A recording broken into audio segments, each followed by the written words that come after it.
Today, I would like to talk about some topics that are not very famous and they may be difficult. Sometimes they may appear something that I call difficult to understand, or some of you may be upset because of what I'm going to tell and explain. Okay, so let's switch to browser and I'm trying to explain what I would like to actually present. The first article is about actually why general artificial intelligence will not be realized. And you can see there is an abstract that modern project of creating human-like artificial intelligence started after World War II, when it was discovered that electronic computers are not just number crunching machines, but can also manipulate symbols. And okay, you can read about this, and what is interesting that Hubert Dreyfus, who was one of the leading critics, and he is a philosopher, who argued that computers who have no body, no childhood, no cultural practice could not acquire intelligence at all. Okay? So this is the thesis. And this is the one, of course, of Dreyfus' main arguments was that human knowledge is partly tasted and therefore cannot be articulated and incorporated in a computer program. And you can read that, however, today one might argue that new approaches to artificial intelligence research have made his arguments obsolete. Okay, so there is an introduction, and we can scroll down a little bit. And the main reason of actually this whole discussion about this, and the main reason of this article, is that computer doesn't exist in our world, actually. And okay, so you can read in I shall start with Dreyfus' main argument that AGI, artificial general intelligence, cannot be realized. And you can read about what tacit knowledge is, and it's a very good explanation at the end. But I need to scroll down. Let's about this. The highest level expert performance is similar to Polanyi's account of scientific practice. An important part of expertise is tacit. The problem facing the development of expert systems is that systems that enable a computer to simulate expert performance, for example, medical diagnostics, is that an important part of the expert knowledge is tacit. If experts try to articulate the knowledge they apply in their performance, they normally regress to a lower level. Therefore, according to Hubert and Stuart Dreyfus, expert systems are not able to capture the skills of an expert. So, and there is a good explanation later, and this is a really huge article about this. And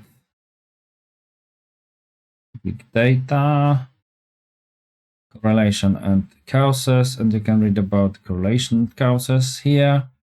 And I will scroll down about there is an explanation what mini Turing test is, what is the real Turing test, and how Mitsuko was responding. And conclusion, the most important thing in my opinion, the main thesis of this paper is that we will not be able to realize AGI because computers are not in the world. However, it is crucial that we clarify what is meant by world. And there is, of course, an explanation what it's meant. And we start from Alexander Coyer, then we go through the Plato, After that, there is Galileo is mentioned, then Newton, of course, Laplace, and after that Russell and other Descartes, of course, and other philosophers. And at the end, we can read about emotions and desires, and astonishing hypothesis is that you, your joys and your sorrows, your memories and your ambitions, your sense of personal identity and free will are in fact no more than the behavior of a vast assembly of nerve cells and their associated molecules.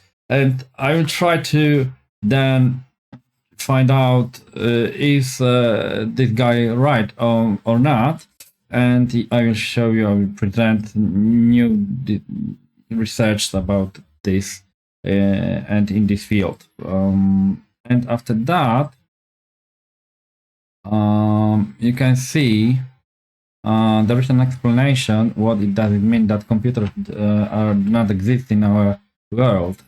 And you can read that there is a much more credible account of how we are able to understand other people than the one given by Harari. As Hubert Dreyfus pointed out, we are bodily and social beings living in a material and social world.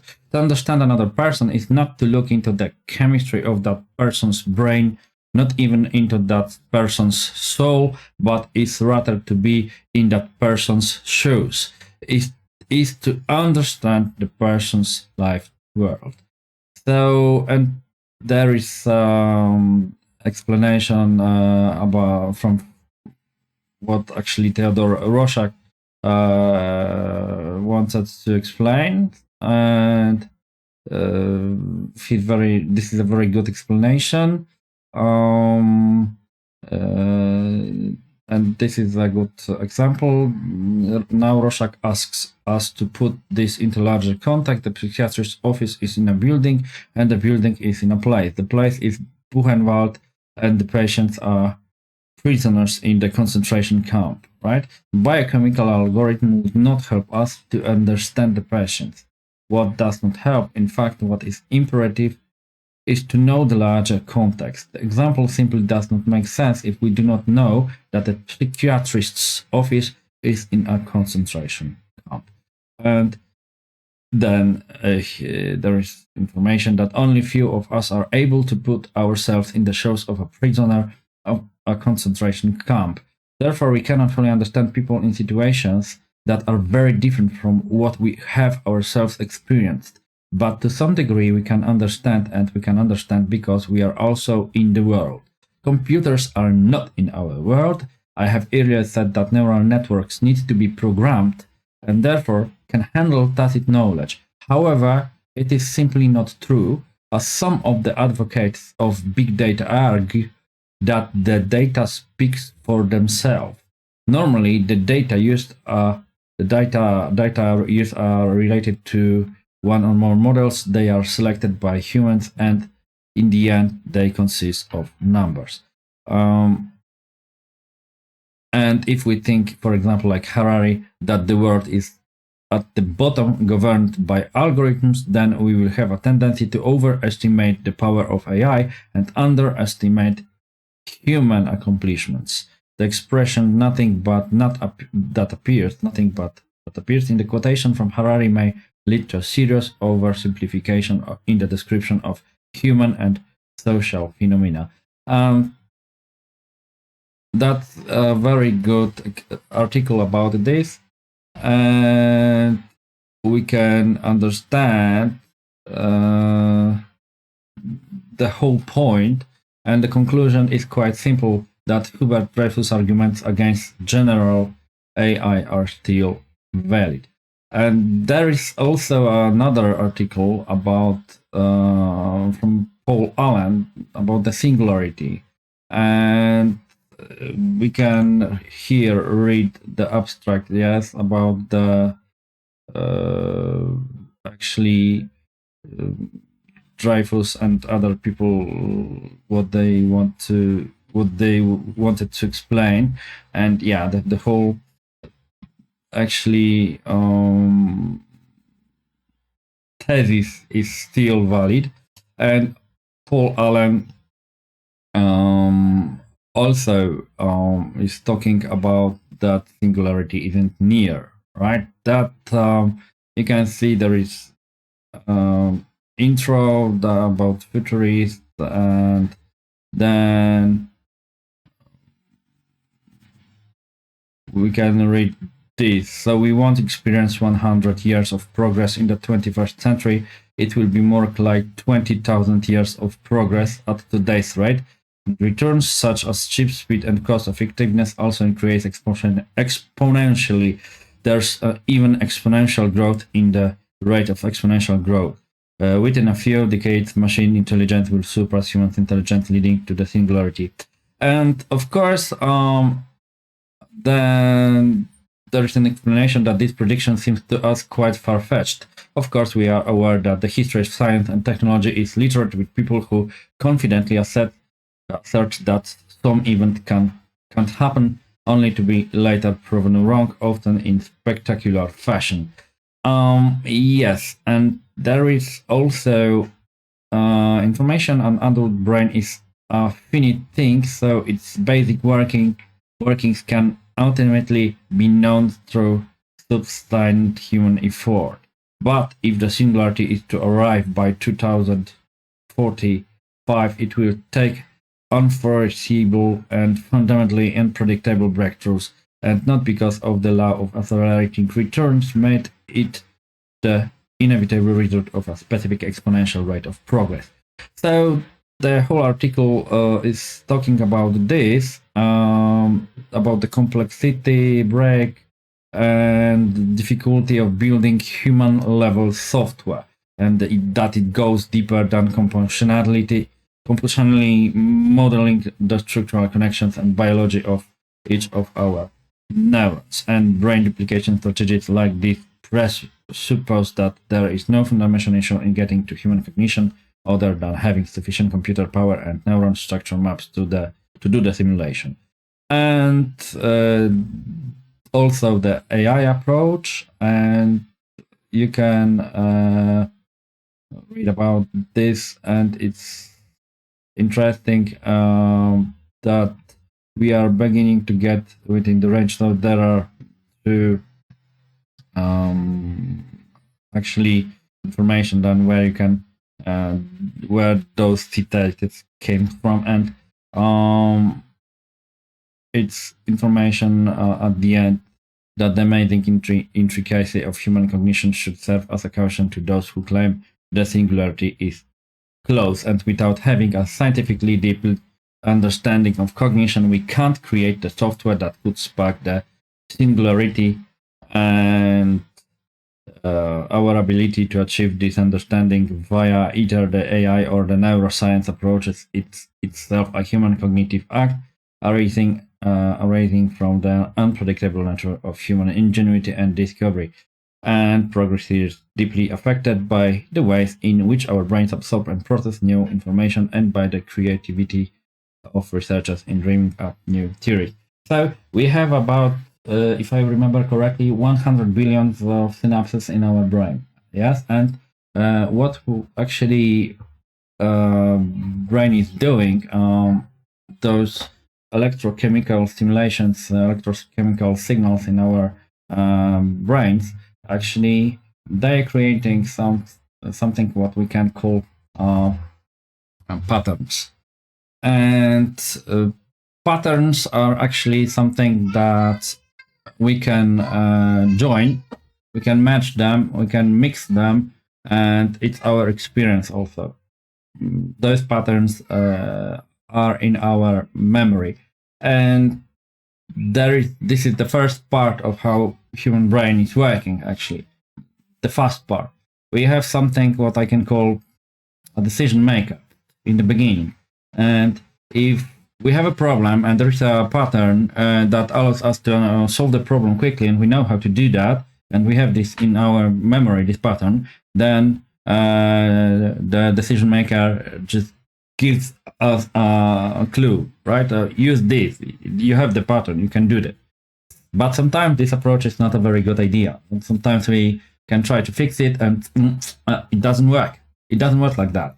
So what we have to do actually, instead of this, we need to run our very slow brain that is using a lot of ATP and a lot of energy, and it's learning, and it's learning using actually many methods, because one of the popular methods that we are using in the neural network is something like we can call gifts and punishment, right? So if a child is nice and is doing a properly things that we are teaching them, then we can give a gift and say, good job, you did it very well, excellent. But if a kid did wrong, we punish them, but we don't use violence, but instead we are trying to say something, okay, today you will not watch your favorite story, your favorite series, or something like that, or you will not play a computer.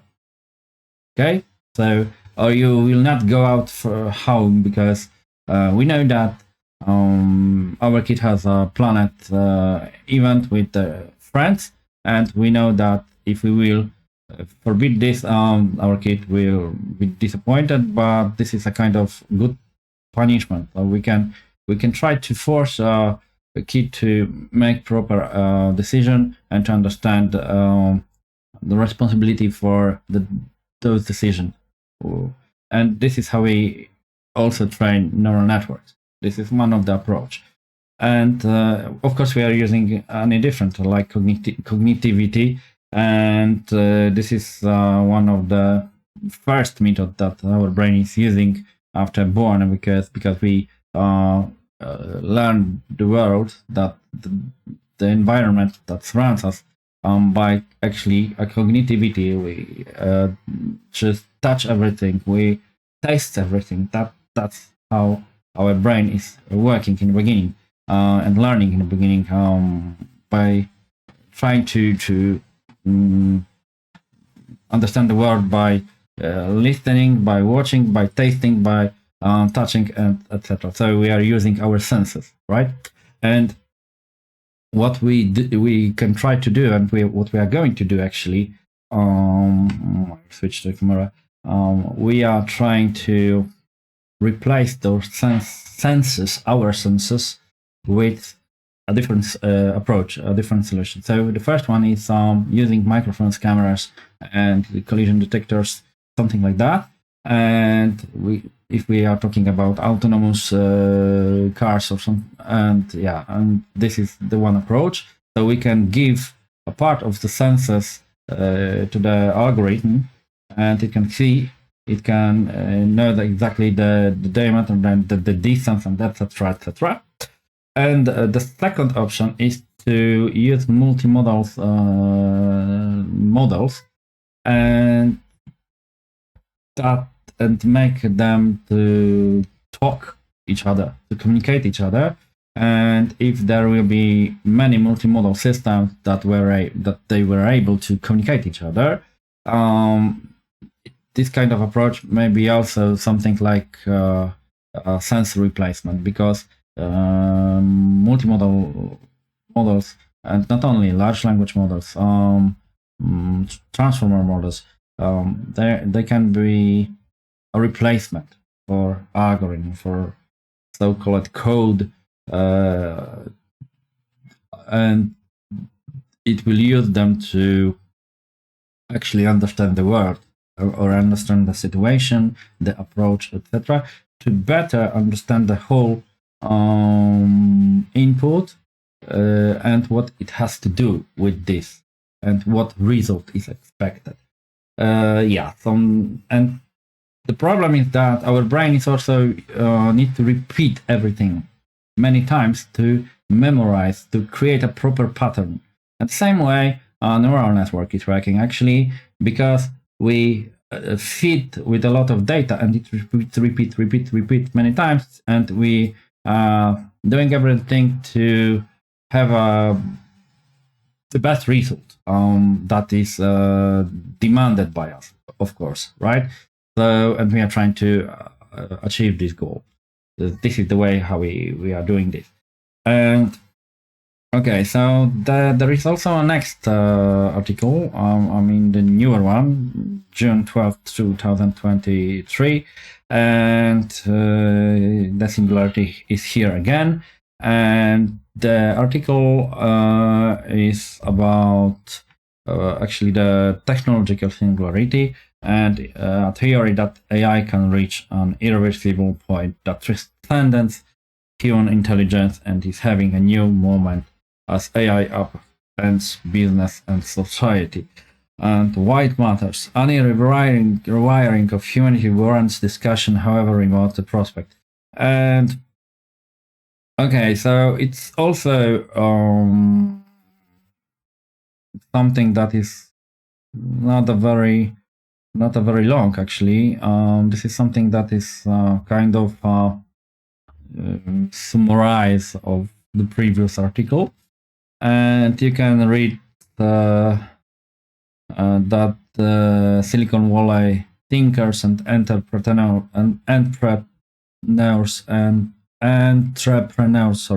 are now obsessing about the singularity. And between the lines, singularity believers tend to think of it as an irreversible technological shift, the point at which AI becomes self-improving and more powerful than humankind. Some, of course, think that would set us, that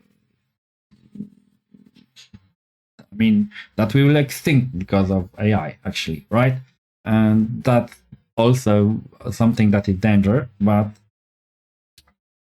to be honest, we are far away from this, and I will try to explain why. Okay, so what I would like to tell actually that progress here is deeply affected by the ways in which our brains absorb and process new information, and by the creativity of researchers in dreaming up new theories. So gaining a comprehensive scientific understanding of human cognition is one of the hardest problems there is. Without having a scientifically deep understanding of cognition, we can't create the software that could spark the singularity. And this is the main, thesis, okay? And we are only in the kindergarten of AI. So you must understand that ideas, concepts from the 1950s, 1960s, for example, perceptron, and their development in the form of neural networks pay off today only as a derivative of computing power when talking about hardware and new software concepts, for example, transformers and attentional. Cognitive AI functions are a challenge. Without a better understanding of the human brain and how it works, it is a challenge for decades to come. What is very actually important, that theses without proof are just theses. So quantum physics and, of course, the human brain and consciousness are very interesting topic and, of course, complicated, that still raise many questions and controversies, right? Some scientists suspect that quantum processes, including quantum entanglement, can help us explain the immense power of the brain and its ability to generate consciousness. Others are skeptical or dismiss this possibility, right? And believing that quantum physics is not applicable to the scale and temperature of the brain. And why, actually? Because if we want to have a quantum entanglement stable, we need a very low temperature. We need 0 degrees of Kelvin. It's absolute zero. It's minus 273 degrees of Celsius. Okay, so we can use liquid helium or nitrogen, yeah, and that allows us to decrease the temperature and achieve this very low, achieve 0 degrees of Kelvin. Yeah, and because our brain, they have a temperature that is higher than absolute zero, then they think and they do not believe that quantum physics is applicable in this area. Okay, so this is something that you need to understand why and what is actually a phenomenon that the quantum entanglement is a situation in which two or more quantum particles, for example electrons, are so connected that their states are dependent on each other, even if they are far apart. Okay, this means that a change in the state of one particle immediately affects the state of the other particle that is far away, and without actually any physical communication between of them.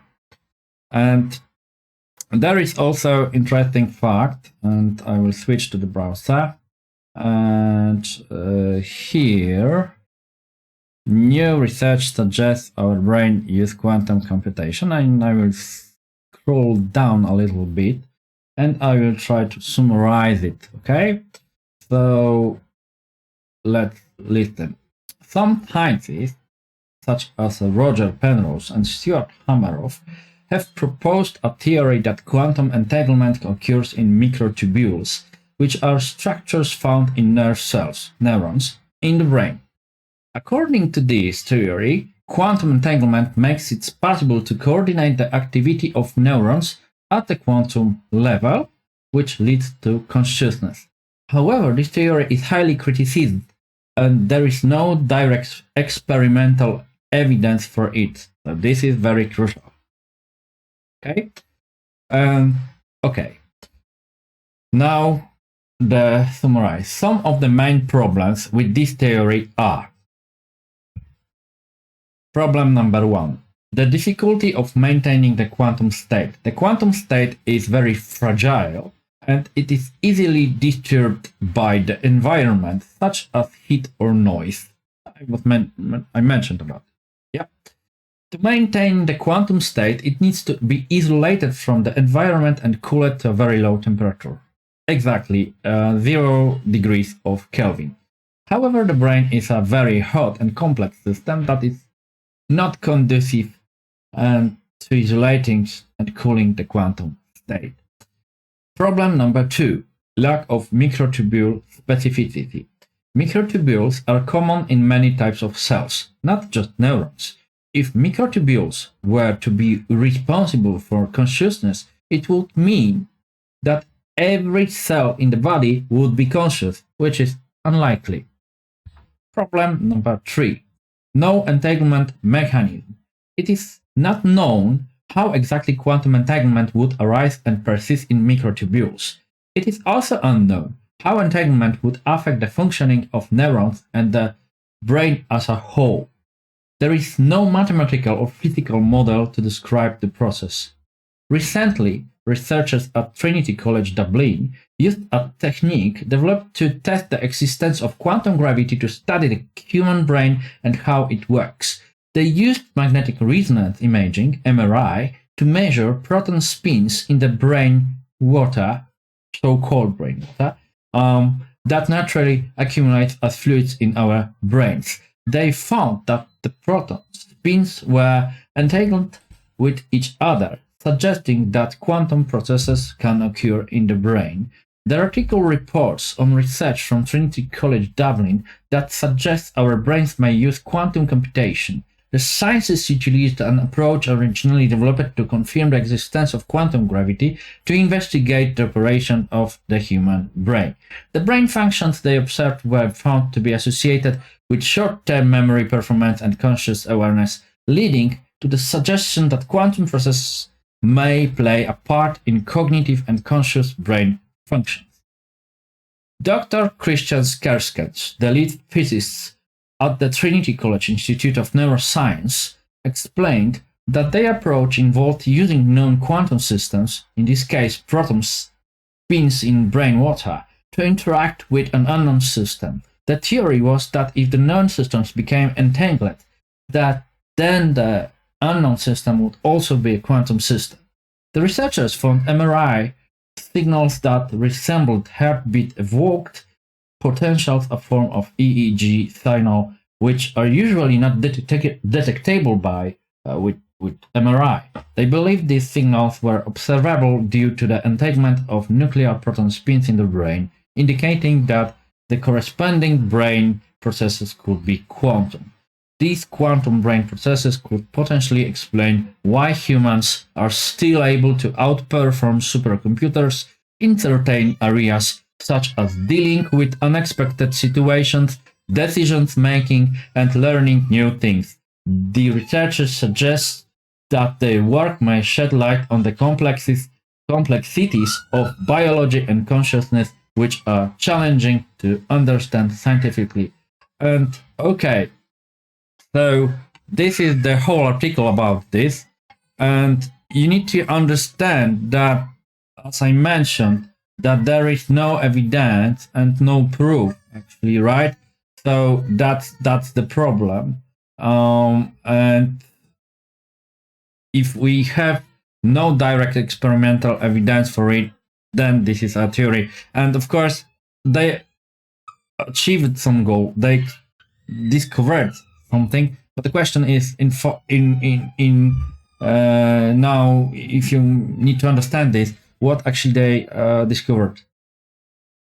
And I remember when I was teaching medicine, I was learning medicine, sorry, and I was learning about how, for example, heart is working.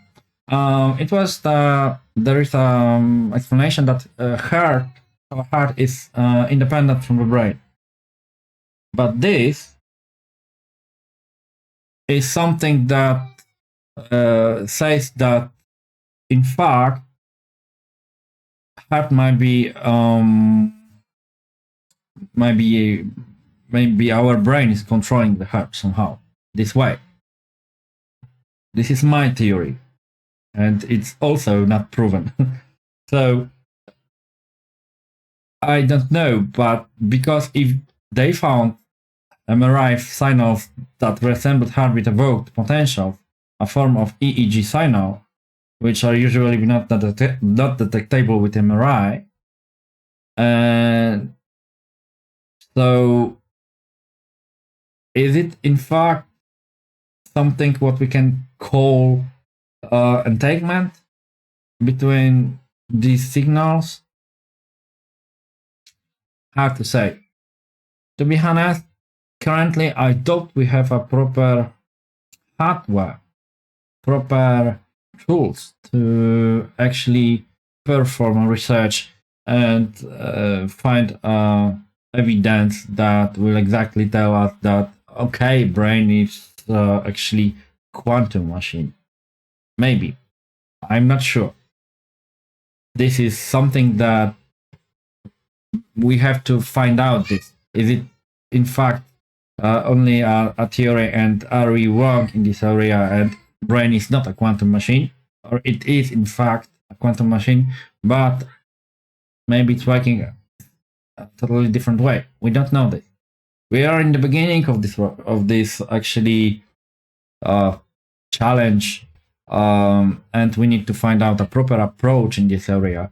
So yes, it's good to understand that we should focus on our brain, on cognition, how it is working, because in fact we don't know everything. We don't know how the brain is working in 100%, and we cannot write a code that is realizing all those functionalities of our brains the way that our brain is working. We can try to figure it out.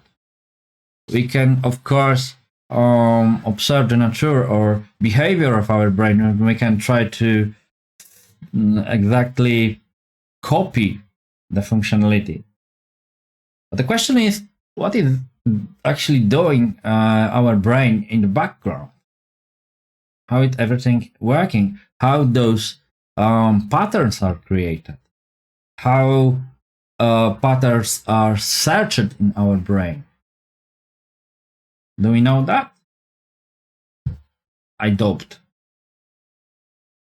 So that's something that we should focus on. And at the end, there is also an interesting article that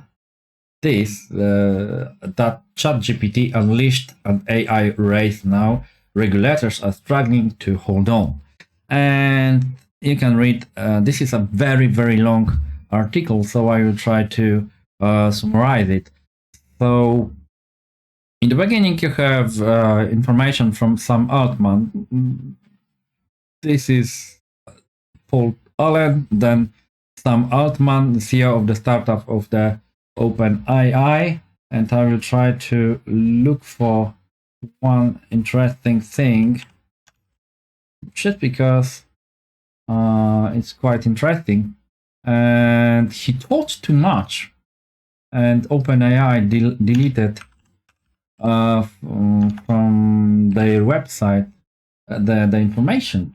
But as you know, internet remembers, so we have something like a copy of this article and humanloop.com. You can read about it now. And OpenAI plans according to Sam Altman. And you can see this content has been removed at the request of OpenAI. And I have this article because I already did a copy. So I try to find out where it is located. And just give me a moment. And I will try to present it on the screen. Or maybe not. I will try to read about this. And because he was talking about actually OpenAI plans according OpenAI plans according to Sam Altman. He was talking about what they would like to do actually. And the problem number one, OpenAI is heavily GPU limited at present, and a common theme that came up through the discussion was that currently OpenAI is extremely GPU limited, and this is delaying a lot of their short-term plans.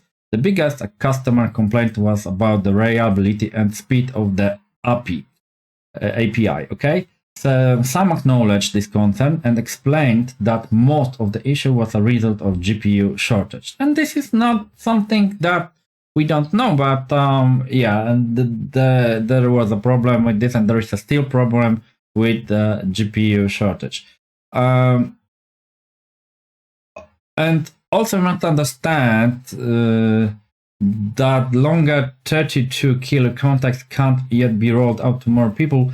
But what they did, they rolled out 16K context currently, and today I received an email about this. And yeah, so you can use it. Switch to camera, and I will read later about the next interesting thing, that fine-tuning API is also currently bottlenecked by GPU availability. They don't yet use efficient fine-tuning methods like adapters or LoRa, and so fine-tuning is very compute-intensive to run and manage. Better support for fine-tuning will come in the future, and they may have even host a marketplace of community-contributed models. Hard to say.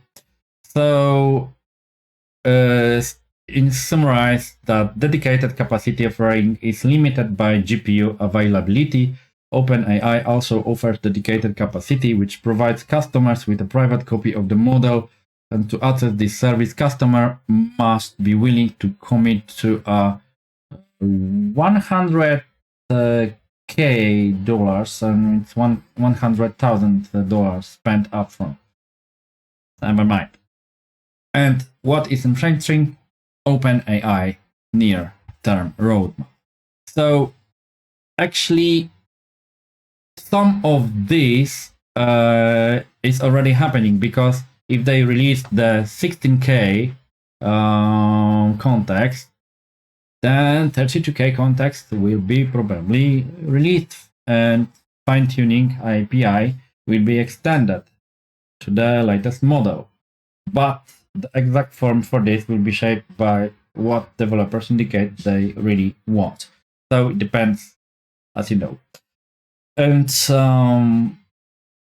what is also interesting, cheaper and faster GPT-4, and it is already a fact because they decreased the price.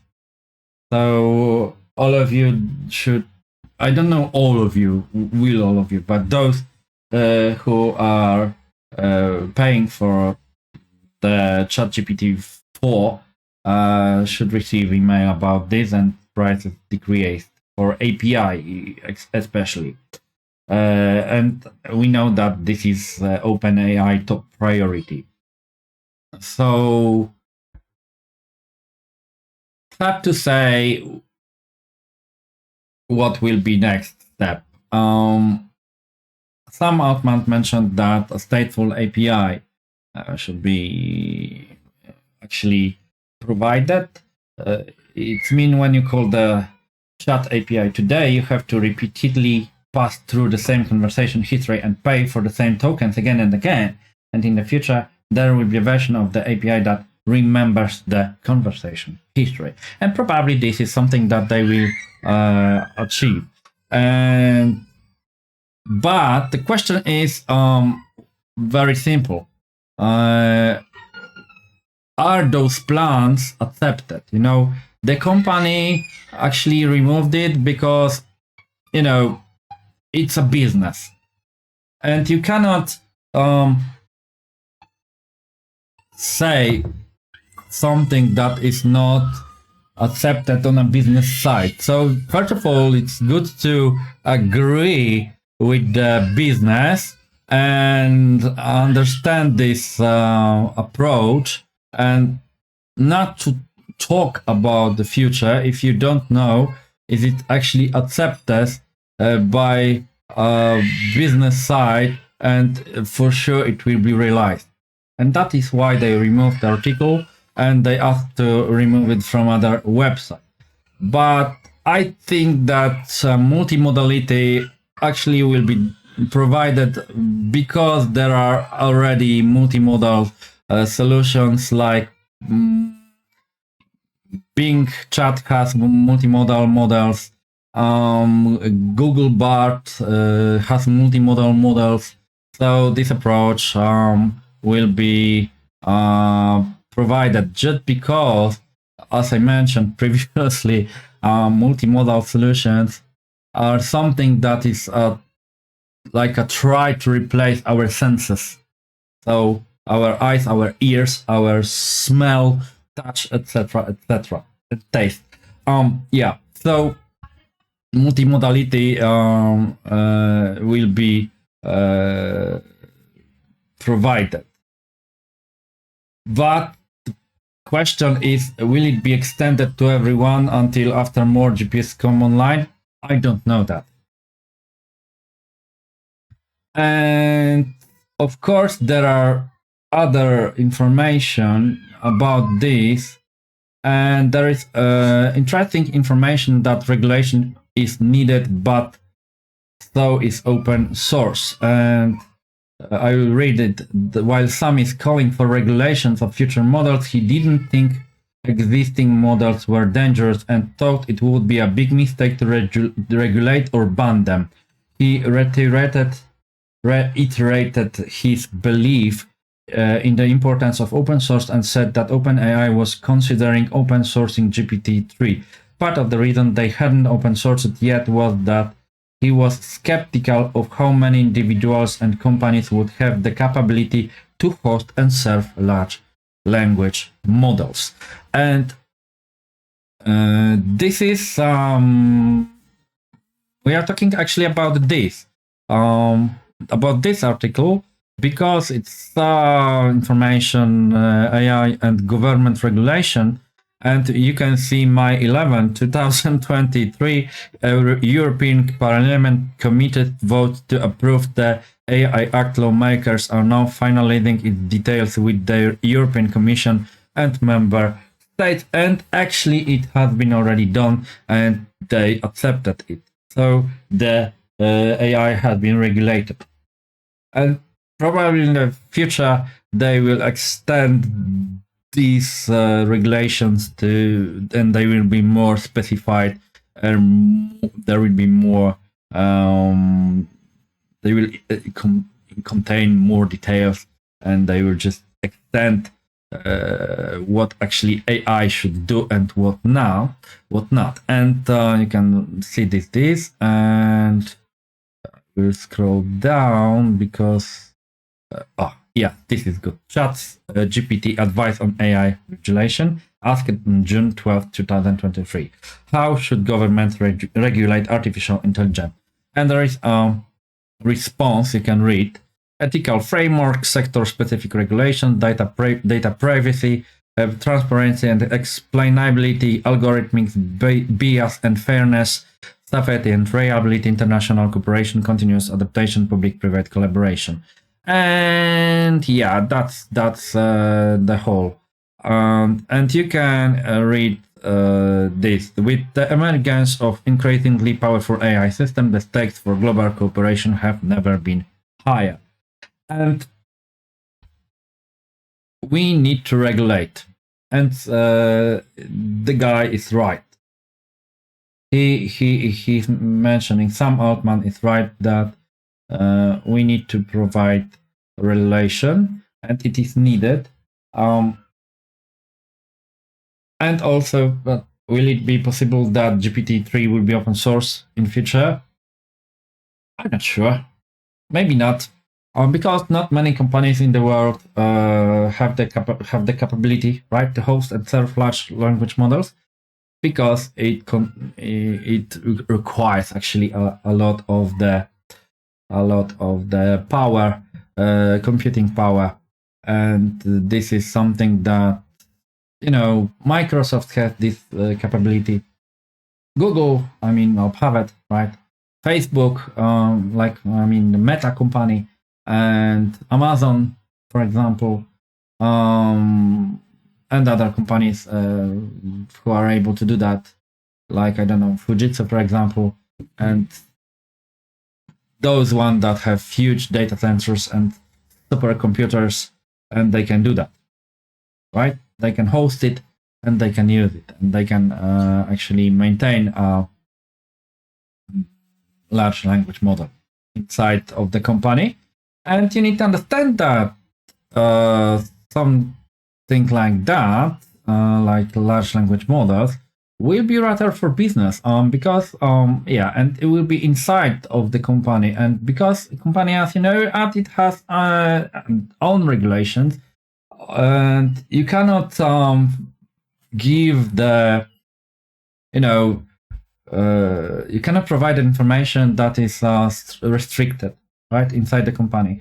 So if you want to use a modern tool, it has to be restricted, it has to be hosted internally, and you need to be sure that no data will leak, just like that. And this is crucial. But also those regulations on a wider spectrum, I'm talking about on a daily basis for an average citizen in each country, actually, is important, because we need to regulate AI, and we need to know what it can do, what it cannot, what kind of limitation it should have. Just because I will tell something that may sound scary, we will be able sooner or later create a singularity. Maybe in 100 years, I don't know, in 200 years or later, maybe never. I don't know that. But let's imagine the situation that we will be doing it, and we will create a singularity, and it will be better than us. And the question is what it will do with us. Will it cooperate? Will it be able to exist in our environment? Will it be able to live with us and try to help us, instead of trying to drive us to some, call it, how to call it, slavery. No, rather not, because we are humans and we should cooperate and we should create a tool that is a useful tool, not a useless tool. Of course, yeah, like a hammer. You have a hammer and you know that you can use it to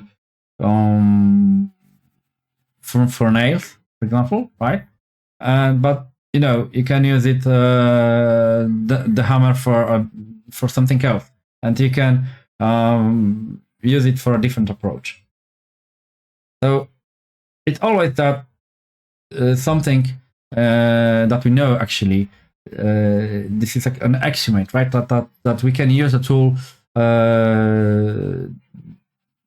that it was invented for, and we can use this tool to totally different thing. And this is dangerous. So actually, in my opinion, we are dangerous, not artificial intelligence, because we are programming it. We are teaching it, actually. We are feeding it with the data. And that's something that we need to reconsider, and we need to be very conscious of things that we are doing. And that is why the responsibility is in our hands. So with this, I would like to end my whole thesis and my discussion about this topic. And so thank you very much, and I hope you enjoyed this.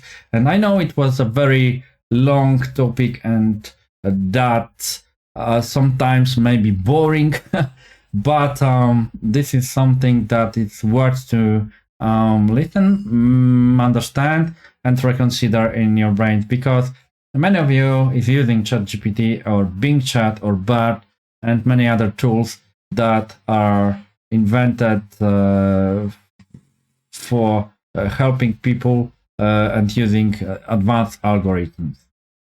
And because of that, it's good to know that each of you that are using it, and also the most important, people who are responsible for creating such solutions, must have a very high ethics, and this will allow them to